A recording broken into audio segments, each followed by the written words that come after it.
This morning on The Dish, Chef Craig Koketsu. As a teenager growing up in San Jose, California, he was inspired by early TV chefs like Julia Child and Jacques Pepin. And he showed off his skills cooking for friends at parties. He studied pre-law at Berkeley, but found himself more intrigued by his part-time job at a gourmet grocery and started considering food as a career. After graduation, he worked in top restaurants on the West Coast and here in New York.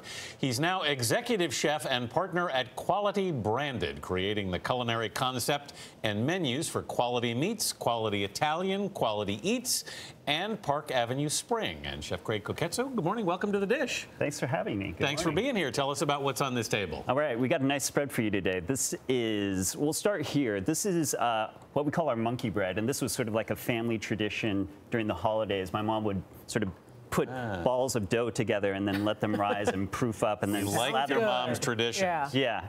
And then these are our long bone short rib steaks. So basically, instead of braising short ribs, we take them, we slice the bone lengthwise, and we grill them like a steak. We have scalloped sunchokes over there. We have bacon with peanut butter and jalapeno jelly. Oh, wow. And then over there, way over there, we have corn creme brulee, which you were saying this is kind of a dessert disguised as a side. Exactly. Everybody loves dessert, so if you can manage to sneak it in before dessert, you're golden. I love dessert, and I'm going to go there, actually, because I see we have dessert and a fantastic drink. I don't know which to go for first. Well, I would try the drink first, and that's what we call our key money. Okay.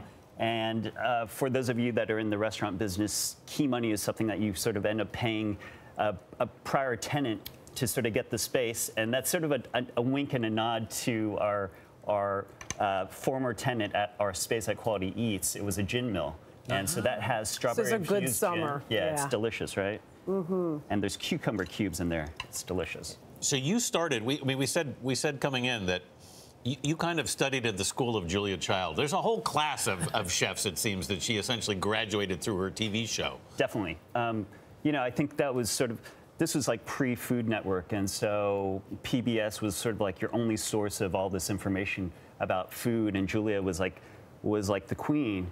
And I would. What attracted you to it? I think it started early in life. I come from a large family, 6 kids. So my mom and my dad, by the time they got to me, I was the youngest of 6. They really were pretty easygoing about being in the kitchen, and I was sort of standing on top of a chair at the stove, and I always felt comfortable. So it seemed like a natural transition for me to sort of do it as a profession. Yet you started off pre-law in college. When did you know that was the biggest mistake I could ever have? And actually, it's the biggest mistake I avoided.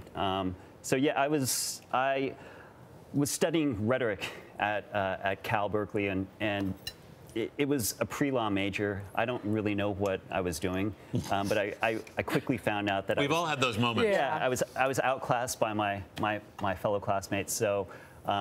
And my interest turned towards food. I was working in a grocery store at that time, and we had chefs coming through, and I was talking to them about produce, and they were talking to me about what they would do with it, and I was just really intrigued. So I was just sort of drawn to it. Yeah, some minimum wage jobs, you were working in kitchens, but what was sort of that first real get where you were able to really focus on the food? What was that job for you?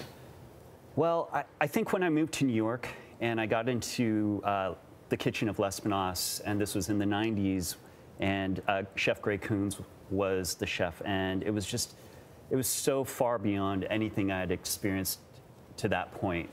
His mixture of French technique and all these like really exotic Asian ingredients and Indian spices, and that was like opened up for me what cooking could be.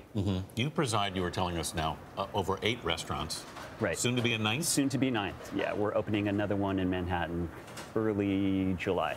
I'm always amazed at how you keep something like that going.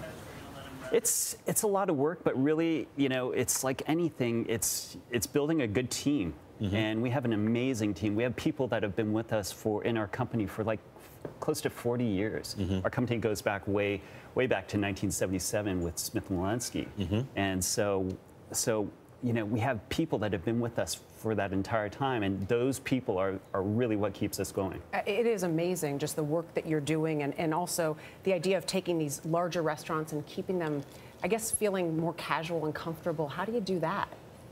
Well, it's again, it's your employees. You know, you have to be able to make people feel like they're a true guest, like they're in your home, they're coming to your house, and that's how we treat them. You know, everybody matters. You know, and if you can get that across to your employees and they can get that across to the guests, then you're going to have a great restaurant. Well, it is the dish, so we want you to sign. And as you're signing, let me ask you, if you could have a meal with anyone, past or present, who would it be?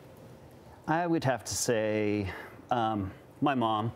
I don't really get together enough with her, and I think she'd be really proud of.